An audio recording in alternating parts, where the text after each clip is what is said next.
We begin with the election battleground state of North Carolina. That is where Vice President Kamala Harris laid out her economic plan aimed at addressing Americans' worries about money. Harris trying to blunt Donald Trump's attacks after he called her, quote, a radical California liberal who broke the economy. White House correspondent Owen Jensen reports. Owen?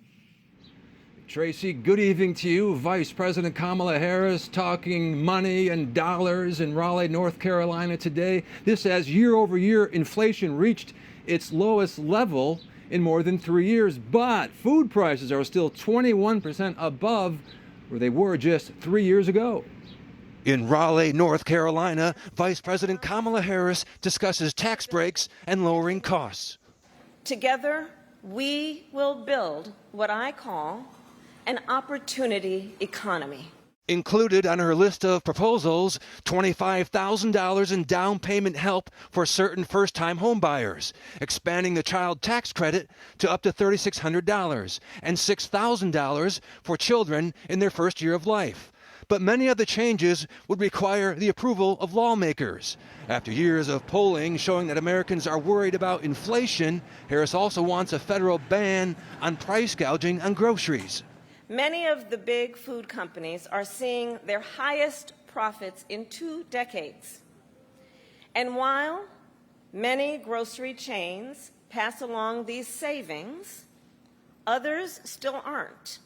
The Trump campaign reacting immediately, blasting Harris, saying Comrade Kamala goes full communist, and adding, it's hard to overstate how disastrous of an idea it is to let D.C. bureaucrats dictate the price of groceries in cities, suburbs, and rural communities across the country, dismantling necessary supply and demand signals of the free market and ultimately leading to higher prices for consumers.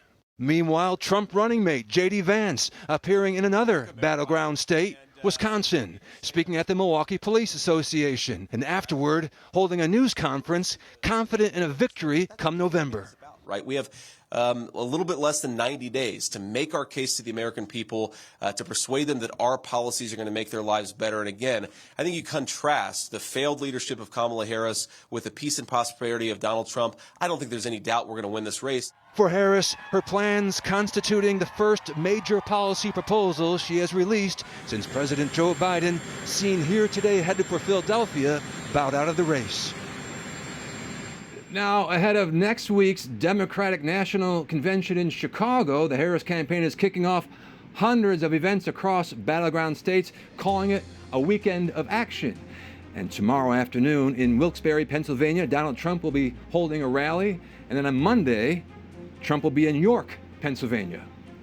At the White House, Owen Jensen, EWTN News Nightly.